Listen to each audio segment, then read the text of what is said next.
जय हिंद। यूं तो भारत में 3 बार आपात की उद्घोषणा हुई है, परंतु विश्व चर्चित आपात जून 1975 में लगा था। भारत के संविधान में आपात लागू करने के लिए क्या क्या प्राविधान हैं, आज हम उस पर चर्चा करेंगे। मेरा नाम गोपाल अग्रवाल और आप देख रहे हैं गोपाल अग्रवाल लर्निंग।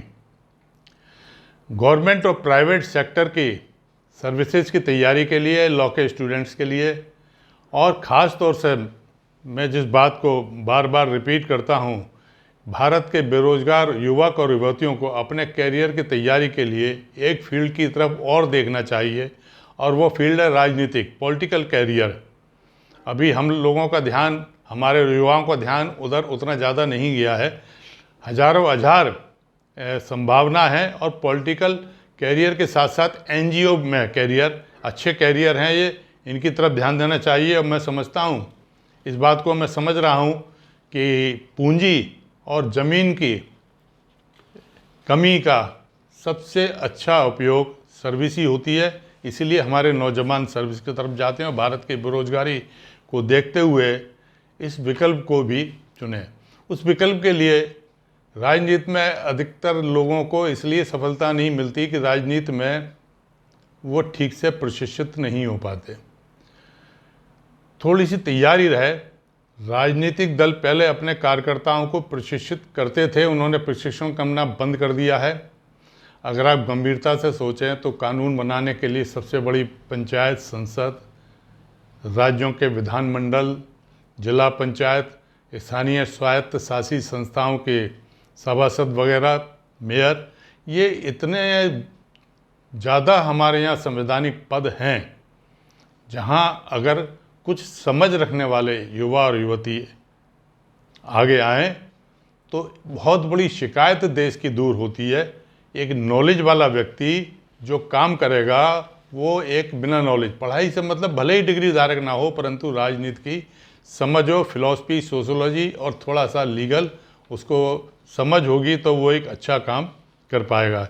इसलिए हमारी विभिन्न विषयों की समझ रखने वाली टीम सामान्य रूप से वीडियो बनाते हैं, जिसका लाभ हम कंपटीशन में जो हमारे विद्यार्थी जा रहे हैं उनको, अपनी रूटीन के पढ़ाई को, और उसके साथ साथ अपने आगे के करियर के नए नए द्वार पे पहुंचने का जहां संभावनाएं दिखती हैं।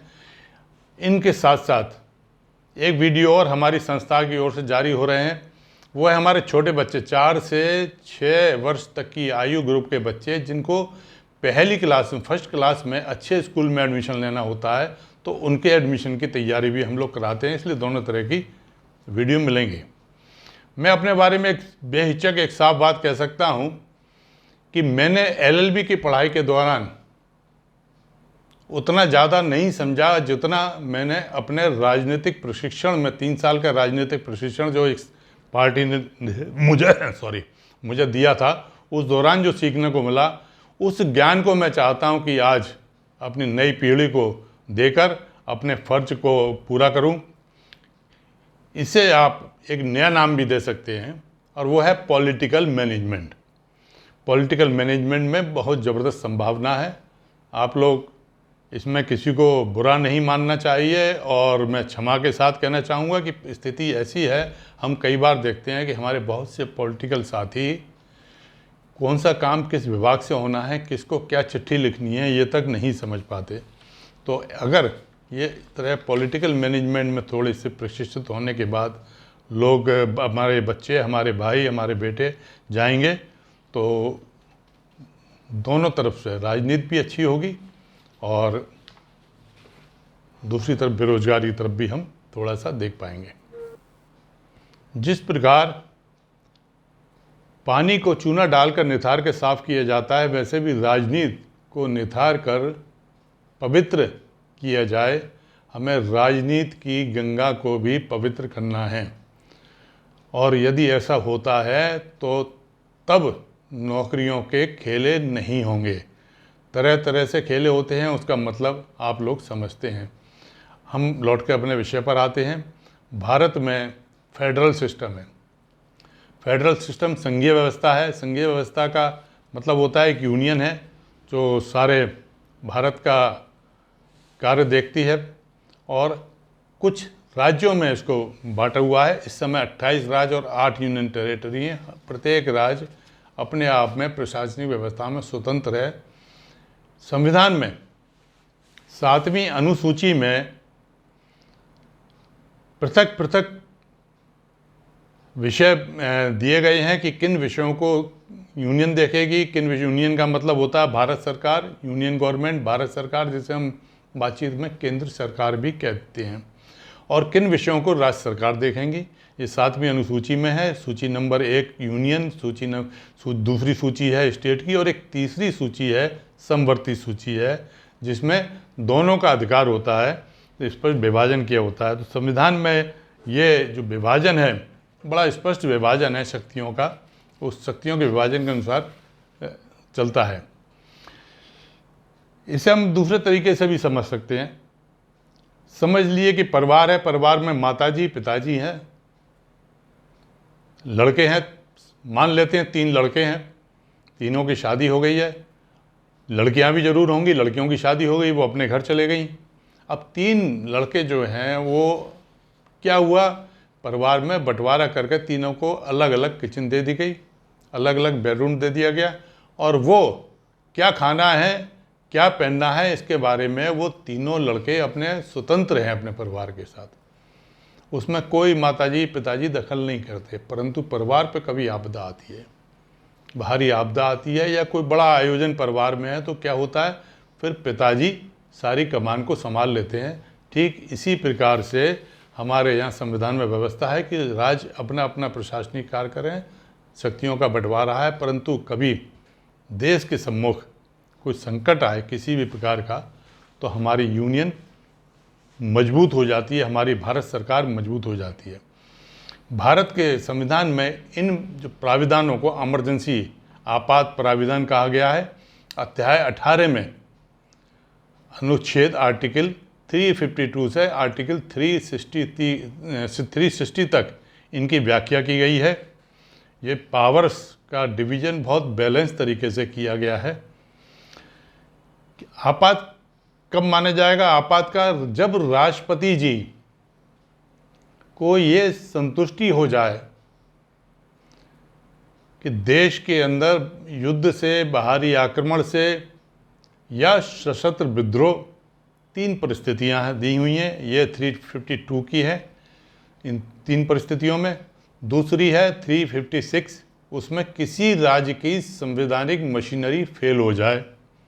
और तीसरी व्यवस्था है 360 में कि कहीं वित्तीय संकट आ जाए, वित्तीय स्थिति खराब होती हुई दिखाई दे रही है, तो ऐसी स्थिति में यूनियन कुछ अपनी विशेष शक्तियों के द्वारा कई राज्य की कई एग्जीक्यूटिव कार्यपालिका की, लेजिस्लेटिव विधायी और वित्तीय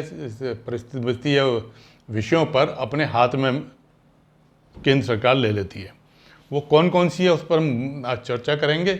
परंतु काफ़ी 352 का मैंने आपको बताया कि 352 में 3 बार हमारे यहाँ इमरजेंसी लगी थी, परंतु सबसे ज़्यादा चर्चित इमरजेंसी थी जो जून 1975 में लगी थी, जिस पर अंतर्राष्ट्रीय रूप से बहुत चर्चा हुई, विवादित भी बहुत हुई।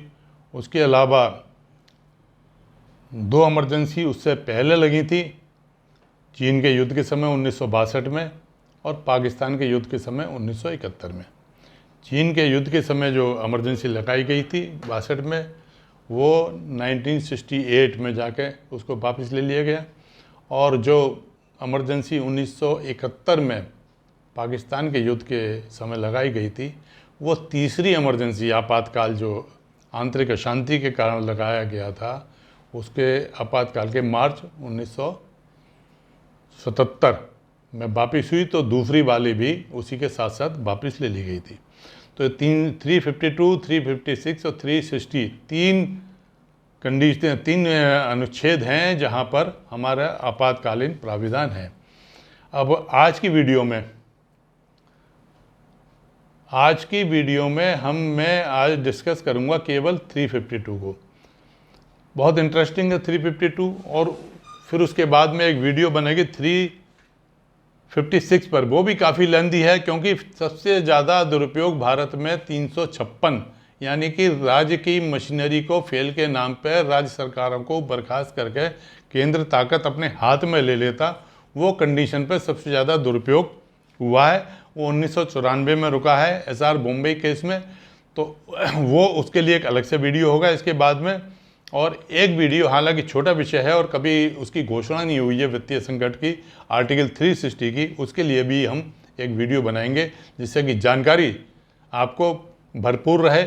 और मेरा प्रयास ये होता है कि आप इसको इस प्रकार से समझ लें कि जिसमें रटने की ज़रूरत नहीं पड़ती हो, एक समझ आ जाती हो कि आपात प्राविधान किस प्रकार के हैं, क्या हुआ, कब कब लगे। और मैं ये सोचता हूँ कि एक वीडियो 1975 के आपात को लेकर अलग से भी बनाया जाए कि उसका किस किस प्रकार से दुरुपयोग हुआ है। तो 352 को आज समझेंगे। 352 क्या है? राष्ट्रपति जी को ये संतुष्टि हो, बाहरी युद्ध हो, बाहरी आक्रमण या सशस्त्र विद्रोह। 44वें संशोधन से पहले आंतरिक अशांति का शब्द था इसमें, उसको परिवर्तित कर सशस्त्र विद्रोह कर दिया गया। तो 3 कंडीशन आती हैं, एक युद्ध, बाहरी आक्रमण या सशस्त्र विद्रोह अगर होता है और राष्ट्रपति जी को संतुष्टि है, और अगर नहीं भी है परंतु ऐसा निकट में होने की संभावना है, तो भी राष्ट्रपति जी अनुच्छेद 352 के अंतर्गत भारत के किसी एक भाग पर या संपूर्ण भाग पर आपात की घोषणा कर सकते हैं। अब राष्ट्रपति जी को संतुष्टि का क्या अर्थ है, ये हम समझते हैं कि राष्ट्रपति जी संतुष्टि किस प्रकार हुए। तो वो राष्ट्रपति जी की संतुष्टि का जो प्रोविजन किया हुआ है, प्राविधान है, उसके लिए स्पष्ट है उसमें कि प्रधानमंत्री एवं केंद्रीय मंत्रिमंडल के सदस्य, इसमें थोड़ा सा फर्क अब देख लीजिए। मंत्रिमंडल शब्द का प्रयोग हुआ है, मंत्रिमंडल यानी कि कैबिनेट मिनिस्टर, प्रधानमंत्री और कैबिनेट मिनिस्टर्स लिखित में राष्ट्रपति जी को संस्तुति भेजेंगे, रिकमेंडेशन भेजेंगे, तो उस रिकमेंडेशन पर राष्ट्रपति जी घोषणा करेंगे। 1975 में जो आपात लगा, 25 जून को लगा था, उसमें तत्कालीन प्रधानमंत्री जी ने अपने पत्र द्वारा उसकी उद्घोषणा कराई थी, फिर बाद में उसको रेक्टिफाई करके ठीक करा लिया गया था। आगे बढ़ने से पहले मैं एक घटनाक्रम के बारे में आपको थोड़ी जानकारी दूं। जून का महीना 12 तारीख, 12 जून को इलाहाबाद हाई कोर्ट का एक फैसला आया, 12 जून 1975, और फैसले में समाजवादी नेता राजनारायण जी ने तत्कालीन प्रधानमंत्री जो रायबरेली से लोकसभा के लिए निर्वाचित हुई थी, उनके खिलाफ एक इलेक्शन पिटीशन दाखिल किया था। 12 जून को उस पिटीशन का फैसला आया जिसमें इलाहाबाद हाई कोर्ट ने यह माना कि श्रीमती इंदिरा गांधी ने सरकारी मशीनरी का दुरुपयोग किया है, इसलिए उनके चुनाव को रद्द किया जाता है। नल एंड वॉइड कर दिया था उनका लोकसभा का चुनाव। और जब किसी का कोई लोकसभा का सदस्य नहीं रहेगा, हाउस का मेंबर नहीं रहेगा, तो प्रधानमंत्री का उसका पद भी चले जाएगा। परंतु साथ के साथ हाई कोर्ट ने एक और जो क्लॉज जोड़ा था कि 6 साल तक श्रीमती इंदिरा गांधी कोई चुनाव नहीं लड़ सकेंगी। निश्चित तौर से क्या होना था कि प्रधानमंत्री की कुर्सी के सामने खतरा पैदा हो गया था, उनको अपनी प्रधानमंत्री की कुर्सी छोड़नी थी। अब क्या विकल्प था उनके सामने? विकल्प यह था कि वे कांग्रेस संसदीय दल का दूसरा नेता चुनकर किसी और को प्रधानमंत्री पद की शपथ दिलवा दें, परंतु उनके पुत्र श्री संजय गांधी जी चाहते थे कि किसी भी तरीके से प्रधानमंत्री पद बरकरार है। इस पर लंबी स्टोरी है, मैं शॉर्ट में कर रहा हूं। रास्ता निकाला उस समय पश्चिमी बंगाल के मुख्यमंत्री और कानून की जानकारी, बहुत गहराई तक जानकारी रखने वाले श्री सिद्धार्थ शंकर रे जी, उन्होंने संविधान के आर्टिकल 352 के अंतर्गत इमरजेंसी की उद्घोषणा, डिक्लेरेशन, प्रोक्लेमेशन करा दिया। सुप्रीम कोर्ट से इलाहाबाद हाई कोर्ट के खिलाफ स्टे लिया और उसके बाद 25 जून को तत्कालीन राष्ट्रपति श्री फखरुद्दीन अली अहमद जी से इंदिरा गांधी जी ने पत्र भेजकर उसका डिक्लेरेशन करा लिया, प्रोक्लेमेशन इमरजेंसी का हो गया। और उसके बाद उन्होंने 1 साल के लिए संसद की अवधि बढ़ा दी।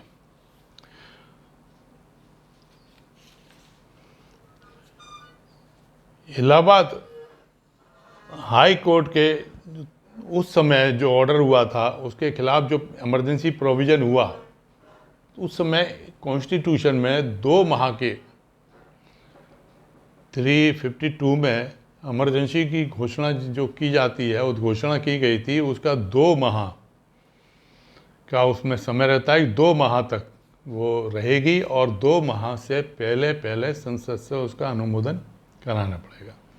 परंतु जैसा मैंने बताया, आर्टिकल 83 का प्रयोग करके श्रीमती इंदिरा गांधी जी ने संसद का कार्यकाल 1 साल बढ़ा लिया और इमरजेंसी को संसद से अनुमोदित करा लिया। आर्टिकल 252(3) में स्पष्ट है कि राष्ट्रपति जी उद्घोषणा तभी करेंगे जब प्रधानमंत्री की कैबिनेट में अनुच्छेद 75 कैबिनेट राष्ट्रपति जी को संस्तुति देगी। अब वर्तमान में क्या स्थिति है? 352 में की गई उद्घोषणा को 1 माह बीतने के पश्चात 352(4) के अंतर्गत पार्लियामेंट के दोनों सदनों से उसका अनुमोदन कराया जाता है। अब यह अनुमोदन साधारण अनुमोदन नहीं है। इस अनुमोदन के लिए स्पष्ट बहुमत की आवश्यकता है। स्पष्ट बहुमत का मतलब कि सदस्यों की संख्या का बहुमत, साथ में सत्र में उपस्थित सदस्यों की संख्या का 2/3। अगर इतने सदस्य पास कर देते हैं तो आपातकाल की उद्घोषणा आगे बढ़ाई जा सकती है। 1 साल तक का पहले उन्होंने पार्लियामेंट की अवधि 1 साल बढ़ाई, 6 माह के लिए। आपातकाल की घोषणा भी 6 माह आगे बढ़ती रहेगी।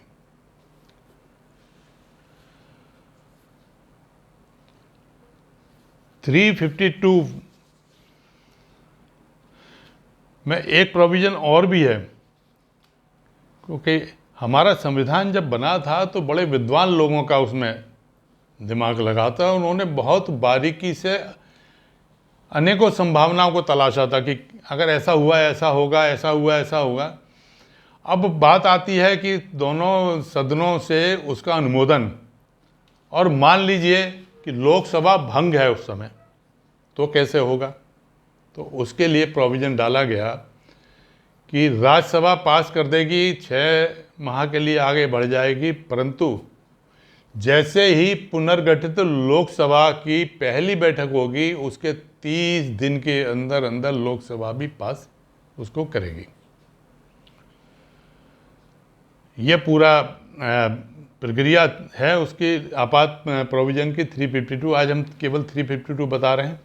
अब 352 में इस पूरी प्रक्रिया को करने के बाद में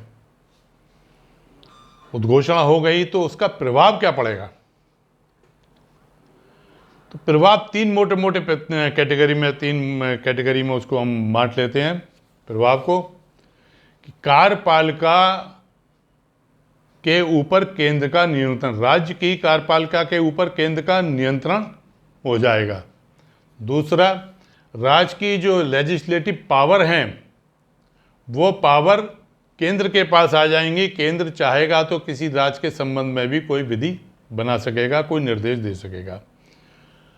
और वित्तीय मामले अनुच्छेद 268 से 279 में जो राजस्व है उसके बंटवारे के और वित्तीय जो व्यवस्थाएं हैं, उन वित्तीय व्यवस्थाओं में भी केंद्र का हस्तक्षेप हो जाएगा अगर आपातकाल की परिस्थितियां हैं, और जब तक रहेगा तब तक आपातकाल रहेगा और हस्तक्षेप के प्रभाव उसके 6 माह आगे तक चलेंगे। अब जैसा मैंने कहा, आपको शुरू में बताया था, अब आप कि फेडरल सिस्टम में राज्य अपने अपने प्रशासनिक में स्वाधिकार प्राप्त किए हुए हैं, स्वायत्त हैं, परंतु आपात पड़ने पर एक बहुत अच्छी व्यवस्था की हुई है कि आपात पड़े तो संगठित होकर केंद्र को इतना मजबूत कर दिया जाता है कि आपात करके सब लोग मिलजुल कर उसका समाधान निकालें, उससे संघर्ष करें, आपात से अपने राष्ट्र को बाहर निकालें। जून 1975 का आपात बहुत दिलचस्प है, उसके ऊपर और भी प्रकाश डाला जा सकता है। अगर आपको इस संबंध में और वीडियो जून 75 के आपात के संबंध में चाहिए तो एक वीडियो मैं बनाऊंगा, और डिटेल में कहेंगे तो और भी बनेंगे। अगस्त से, इसी अगस्त 2021 से एक प्रोग्राम मैं और शुरू कर रहा हूं, और वो है कि कार्यकर्ता से नेता कैसे बने। जो मैंने अभी चर्चा की थी पॉलिटिकल मैनेजमेंट की, पॉलिटिकल मैनेजमेंट के बारे में हम अपने नौजवानों को, युवकों, युवतियों को बताएं, जिससे कि राजनीति में समझ रखने वाले नए, जिसे कहते हैं कि न्यू ब्लड हमारी पॉलिटिक्स में आए, नए तरीके से देश को चलाए, देश में रेडिकल परिवर्तन हो। नए जब लोग आएंगे तो नई सोच के लोग आएंगे तो और अच्छी तरीके से काम करेंगे।